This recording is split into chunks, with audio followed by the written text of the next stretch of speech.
ಅವನು ಅಮಾವಾಸ್ಯೆಯಲ್ಲಿ ಹುಟ್ಟಿದ ಭೂಪ. ಬೆಂಗಳೂರು ಕತ್ತಲ ಲೋಕದಲ್ಲಿ ಪ್ರಳಯಾಂತಕ ಪಾತಕಿಯಾಗಿ ಗುರುತಿಸಿಕೊಂಡಿದ್ದ ಪಾತಕಿ ಅಮಾಯಕರ ಮೇಲೆ ರೇಸರ್ನಿಂದ ಇರಿತಿದ್ದ. ಆದರೆ ಆ ಪ್ರಚಂಡ ರೌಡಿಯ ಅಂತ್ಯ ಮಾತ್ರ ಭೀಕರವಾಗಿತ್ತು. ಹಾಗಾದ್ರೆ ಅಮಾವಾಸ್ಯೆಯಲ್ಲಿ ಹುಟ್ಟಿದ ಆ ಪಾತಕಿ ಯಾರು ಅಂತೀರಾ? Just watch it. ಪ್ರಿಯ ವೀಕ್ಷಕರೇ, ನಿಮಗೆಲ್ಲ ಗೊತ್ತಿರುತ್ತೆ, ಅಮಾವಾಸ್ಯೆ ಎಂದರೆ ಸಾಕು ಬರೀ ಕತ್ತಲು.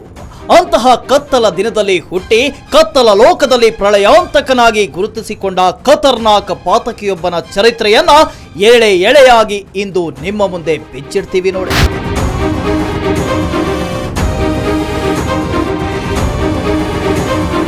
ಅವನು ಪೆಟ್ ನಾಗ ಅಲ್ಲಲ್ಲ, ಪೇಟೆ ನಾಗ. ಬೆಂಗಳೂರು ಭೂಗತ ಜಗತ್ತಿನಲ್ಲಿ ಪ್ರಳಯಾಂತಕ ರೌಡಿಯಾಗಿ ಗುರುತಿಸಿಕೊಂಡ ಪೇಟೆ ನಾಗ ಪಕ್ಕಾ ಅಮಾವಾಸ್ಯೆಯಲ್ಲಿ ಹುಟ್ಟಿದ ಭೂಪ. ಅಮಾವಾಸ್ಯೆಯಲ್ಲಿ ಹುಟ್ಟಿದವರು ಹೀಗೆಲ್ಲ ನಡ್ಕೋಬಹುದು ಎಂಬುದು ಪೇಟೆ ನಾಗನ ನೋಡಿದ್ರೆ ಗೊತ್ತಾಗುತ್ತೆ. ಡೆಡ್ಲಿ ಸೋಮ ಸಿನಿಮಾದಲ್ಲಿ ಕಿಶೋರ್ ಪೇಟೆ ನಾಗನ ಬಣ್ಣ ಹಚ್ಚಿದ್ರು. ಆದ್ರೆ ಅದಕ್ಕಿಂತಲೂ ಭಯಾನಕನಾಗಿದ್ದ ಈ ಪೇಟೆ ನಾಗ.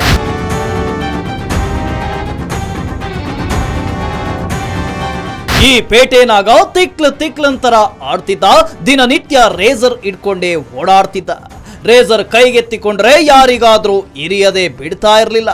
ಅಷ್ಟೊಂದು ಕ್ರೂರಿಯಾಗಿದ್ದ ಈ ಭೂಪ ರೌಡಿಗಳಿಗೆ ಮಾತ್ರವಲ್ಲದೆ ಸಾರ್ವಜನಿಕರನ್ನ ಇನ್ನೆಲ್ಲದಂತೆ ಪೀಡಿಸ್ತಿದ್ದ. ಸಾರ್ವಜನಿಕರ ಮೇಲೂ ರೇಸರ್ನಿಂದ ಅಟ್ಯಾಕ್ ಮಾಡಿದ್ದ.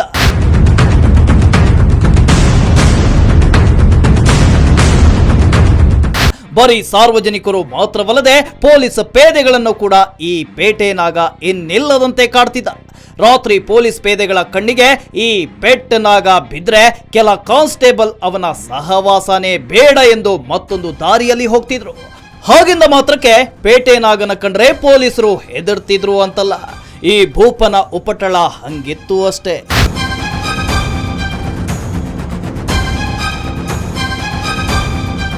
ಯಾರಾದ್ರೂ ಚೆನ್ನಾಗಿ ರೆಡಿಯಾಗಿ ಅವರ ಪಾಡಿಗೆ ಹೋಗ್ತಿದ್ರೆ ಅವರನ್ನ ಕೂಡ ಈ ಪ್ರಚಂಡ ರೌಡಿ ಬಿಡ್ತಿರ್ಲಿಲ್ಲ. ಅವರನ್ನು ಕರೆದು ಸುಮ್ನೆ ರೇಸರ್ನಿಂದ ಇರಿದು ಮುಖವನ್ನ ಸ್ಕ್ರಾಚ್ ಮಾಡ್ತಿದ್ದ.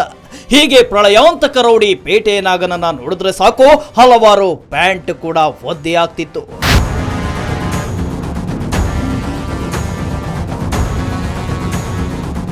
ಈ ಪ್ರಳಯಾಂತಕ ರೌಡಿ ಪೇಟೆ ನಾಗ ಕಾಟನ್ ಪೇಟೆ ಪುಷ್ಪನ ಗರಡಿಯಲ್ಲಿ ಪಳಗಿದವ. ಆದ್ರೆ ಕಾಟನ್ ಪೇಟೆ ಪುಷ್ಪನಿಗೂ ಈ ಪ್ರಳಯಾಂತಕ ರೌಡಿ ಪೇಟೆ ನಾಗನಿಗೂ ಅಜಗಜಾಂತರ ವ್ಯತ್ಯಾಸವಿತ್ತು. ಕಾಟನ್ ಪೇಟೆ ಪುಷ್ಪ ಸುಖ ಸುಮ್ನೆ ಇನ್ನೊಬ್ಬರ ವಿಷಯದಲ್ಲಿ ಮೂಗು ತೂರಿಸ್ತಿರ್ಲಿಲ್ಲ.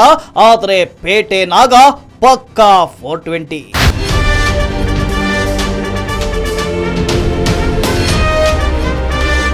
ಹೀಗೆ ಸಿಕ್ಕವರಿಗೆ ಚಾಕು ರೇಸರ್ನಿಂದ ಇರಿದುಕೊಂಡು ಅಟ್ಟಹಾಸ ಮೆರೀತಿದ್ದ ಈ ಪ್ರಳಯಾಂತಕ ರೌಡಿ ತನ್ನದೇ ಗ್ಯಾಂಗ್ ಕಟ್ಟಿಕೊಂಡು ಅಮಾಯಕರ ನೆಮ್ಮದಿಗೆ ಕೊಳ್ಳಿ ಇಟ್ಟಿದ್ದ.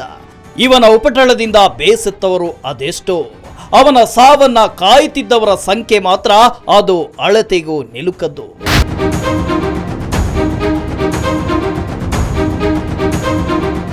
ಬೆಂಗಳೂರು ಭೂಗತ ಜಗತ್ತಿನ ಹಲವು ರಕ್ತಸಿಕ್ತ ಅಧ್ಯಾಯಗಳು ಸಿಗ್ತವೆ. ಆದ್ರೆ ಅವರಲ್ಲಿ ಸಾರ್ವಜನಿಕರಿಗೆ ಸುಖ ಸುಮ್ಮನೆ ತೊಂದರೆ ಕೊಟ್ಟವರು ತುಂಬಾನೇ ಕಡಿಮೆ. ಅವರದ್ದೇನಿದ್ರು ರೌಡಿಗಳ ನಡುವಿನ ಬಡಿದಾಟವಾಗಿತ್ತು. ರೌಡಿಸಂಗೂ ಒಂದು ನೀತಿ ನಿಯಮ ಅನ್ನೋದಿದೆ. ಹೆಣ್ಮಕ್ಕಳ ಮೇಲೆ ಕೈ ಮಾಡಬಾರ್ದು, ಸಾರ್ವಜನಿಕರಿಗೂ ತೊಂದರೆ ಕೊಡಬಾರ್ದು. ಇವೆಲ್ಲವೂ ಭೂಗತ ಜಗತ್ತಿನ ನಿಯಮ. ಈ ನಿಯಮ ಮೀರಿದವನಿಗೆ ಎಷ್ಟೇ ದೊಡ್ಡ ರೌಡಿಯಾದ್ರೂ ಆತನಿಗೆ ಭೂಗತ ಜಗತ್ತಿನಲ್ಲಿ 3 ಕಾಸಿನ ಬೆಲೆ ಕೂಡ ಇರಲಿಲ್ಲ. ಅಂತಹ ಲಿಸ್ಟ್ ನಲ್ಲಿ ಮೊದಲು ಕಾಣಿಸ್ಕೊಳ್ಳೋದೆ ಪೇಟೆ ನಾಗ.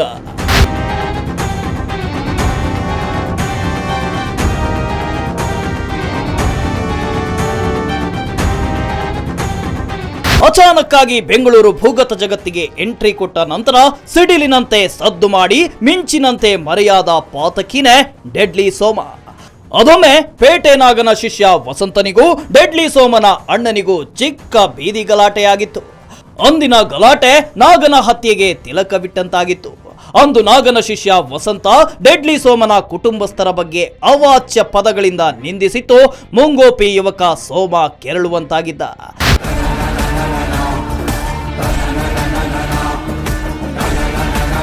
ತನ್ನ ಮನೆಯವರ ಬಗ್ಗೆ ಮಾತನಾಡಿದ ವಸಂತನ ಸಂಹಾರ ನಡೆಸಲು ಸೋಮ ತೊಡೆ ತಟ್ಟಿ ನಿಂತಿದ್ದ. ಸೋಮನ ಗ್ಯಾಂಗ್ನ ಟಫ್ ಫೈಟರ್ ರಾಜಶೇಖರ್ ವಸಂತನ ಕತೆ ಮುಗಿಸಿಬಿಟ್ಟಿದ್ದ. ವಸಂತ ಕ್ಷಣಾರ್ಧದಲ್ಲೇ ಹೆಣವಾಗಿ ಹೋಗಿದ್ದ. ಶಿಷ್ಯನನ್ನ ಕಳೆದುಕೊಂಡ ಪೇಟೆ ನಾಗ ಪೆಟ್ಟು ತಿಂದ ನಾಗರ ಹಾವಿನಂತೆ ಸೋಮನ ಹುಡುಗರ ಮೇಲೆ ಬುಸುಗುಡುತ್ತಿದ್ದ.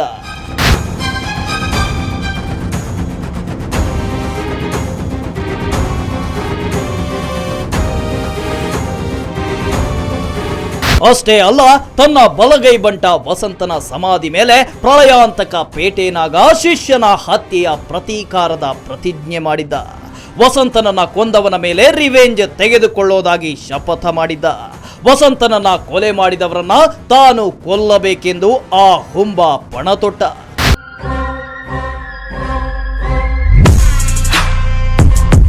ವಸಂತನ ಕೊಲೆ ಪೇಟೆನಾಗನ ಪ್ರತಿಷ್ಠೆಯ ಮೇಲೆ ಬಿದ್ದ ಏಟಾಗಿತ್ತು.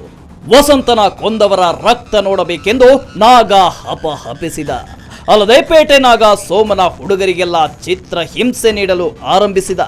ಸೋಮನ ಹುಡುಗ ಗಣೇಶನನ್ನ ತನ್ನ ಅಡ್ಡಕ್ಕೆ ಎತ್ತಿಕೊಂಡು ಹೋದ ನಾಗ ಚೆನ್ನಾಗಿ ರುಬ್ಬಿದ್ದ. 3-4 ದಿನಗಳ ಕಾಲ ಗಣೇಶನ ಮೇಲೆ ವರ್ಕೌಟ್ ಮಾಡಿದ ನಾಗ ಇನ್ನಿಲ್ಲದ ಟಾರ್ಚರ್ ಕೂಡ ನೀಡಿದ್ದ.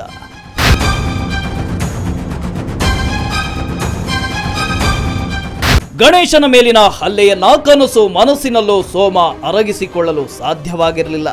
ಸೋಮ ಪೇಟೆ ನಾಗನ ಮೇಲೆ ಕೆರಳಿ ಕೆಂಡವಾಗಿದ್ದ. ಸೋಮನ ಇಡೀ ಗ್ಯಾಂಗ್ ನಾಗನ ವಿರುದ್ಧ ತಿರುಗಿ ಬಿದ್ದಿತ್ತು. ಪೇಟೆ ನಾಗ ಬೇರೆ ಅಮಾವಾಸ್ಯೆಯಲ್ಲಿ ಜನ್ಮ ಪಡೆದವ. ಅಮಾವಾಸ್ಯೆಯಲ್ಲಿ ಹುಟ್ಟಿದವರು ಹೇಗೆ ಎಂಬುದರ ಬಗ್ಗೆ ಹೆಚ್ಚಿನ ಪದಗಳಲ್ಲಿ ವಿವರಿಸಿಕೊಳ್ಳೋದು ಅನಗತ್ಯವಿರಬಹುದೇನೋ. ಪಕ್ಕ ಅಮಾವಾಸ್ಯೆಯಲ್ಲಿ ಹುಟ್ಟಿದಂಗೆ ಆಡ್ತಿದ್ದ ಈತ.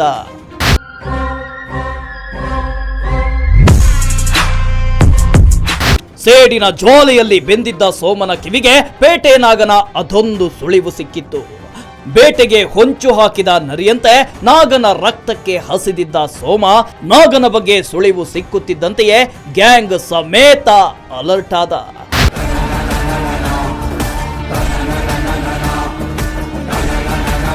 ಪ್ರಿಯ ವೀಕ್ಷಕರೇ, ಅದು 1992 ನವೆಂಬರ್ 23 ಸಂಜೆ 7 ಗಂಟೆಯ ಸಮಯ. ಇನ್ನೇನು ಸೂರ್ಯನ ನಿರ್ಗಮನವಾಗಿ ಚಂದ್ರನ ಆಗಮನವಾಗಬೇಕಿತ್ತು. ಜನರು ಕೂಡ ತಮ್ಮ ಕೆಲಸಗಳನ್ನ ಮುಗಿಸಿ ಮನೆ ಸೇರೋದ್ರಲ್ಲಿದ್ರು. ಸೂರ್ಯನು ಮರೆಯಾಗುತ್ತಿದ್ದಂತೆಯೇ KR ಮಾರ್ಕೆಟ್ ಸಮೀಪದ ಬಳೆಪೇಟೆ ಕಾಶ್ವೇಶ್ವರ ದೇವಸ್ಥಾನದ ಮುಂದೆ ರಕ್ತ ದೋಕುಳಿಯೇ ಹರಿದು ಹೋಗಿತ್ತು. ಮದ ಏರಿದ ಕುದುರೆಯಂತೆ ಸೋಮ ಪೇಟೆನಾಗನ ಮೇಲೆ ಎರಗಿದ್ದ. ಸೋಮ ಮತ್ತು ಅವನ ಗ್ಯಾಂಗ್ ಬಳೆಪೇಟೆ ಕಾಶೇಶ್ವರ ದೇವಸ್ಥಾನದ ಎದುರು ಪೇಟೆ ನಾಗನನ್ನ 100 ಜನರ ಎದುರಲ್ಲೇ ಕ್ರೂರವಾಗಿ ಕತ್ತರಿಸಿ ಹಾಕಿದ್ರು. ಅದು ಬರೀ ಕೊಲೆಯಾಗಿರಲಿಲ್ಲ, ಕಗ್ಗೊಲೆಯಾಗಿತ್ತು.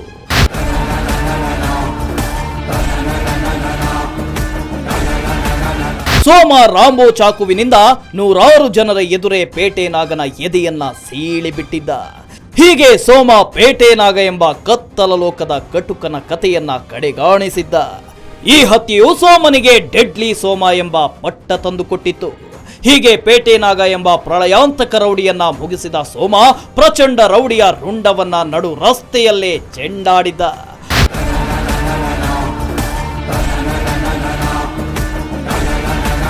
ಪೇಟೆ ನಾಗನ ಹೆಣ ಬೀಳುತ್ತಿದ್ದಂತೆಯೇ ಹಲವರು ನೆಮ್ಮದಿಯ ನಿಟ್ಟುಸಿರು ಬಿಟ್ಟಿದ್ರು.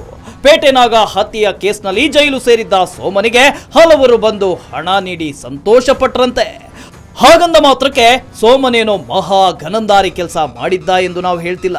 ಸೋಮ ಕೂಡ ಎಸಗಿರುವ ಕೃತ್ಯ ಅಪರಾಧವೇ. ಆದ್ರೆ ಇವೆಲ್ಲವೂ ಪೇಟೆ ನಾಗನೆಂಬ ಕ್ರೂರಿ ಯಾವ ರೀತಿಯಲ್ಲಿ ಅಮಾಯಕರ ನೆಮ್ಮದಿಗೆ ಕೊಳ್ಳಿ ಇಟ್ಟಿದ್ದ ಎಂಬುದಕ್ಕೆ ಜಸ್ಟ್ ನಿದರ್ಶನವಷ್ಟೇ.